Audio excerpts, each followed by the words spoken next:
আমি এই মুহূর্তে আছি হচ্ছে সুনামগঞ্জের টেকের ঘাটের খুবই রহস্যময় একটা জায়গায়, যেখানে অনেকে একটা মানে প্রচলিত ভাষা আছে, এখানে একটা জাদুকরী কূপ আছে যেখান থেকে অনবরত হচ্ছে আপনার পানি বেরোতে থাকে, এবং একে বলা হয় বাংলাদেশের সবচেয়ে বিশুদ্ধ এবং পরিষ্কার পানির কূপ।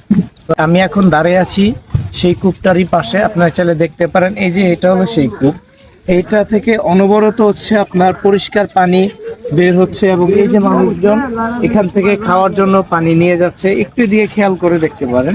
এই যে পাথর ভেদ করে পানিটা কিন্তু টকবক করে উঠতেছে, এবং পানির এতটা পরিষ্কার যা বাংলাদেশের অন্য কোথাও এত পরিষ্কার পানি পাওয়া যায় না। তো ধরেন সবার উদ্দেশ্যে একটা কথা, যারা টাঙ্গুয়ার হাওর ঘুরতে আসবেন চেষ্টা করবেন যে হচ্ছে আপনার নীলাদ্রি লেকের বিপরীত পাশে, মানে একদম পেছনের সাইডে এই কূপটা দেখে যাওয়ার জন্য। আশা করি নতুন কিছু এক্সপিরিয়েন্স করতে পারবেন।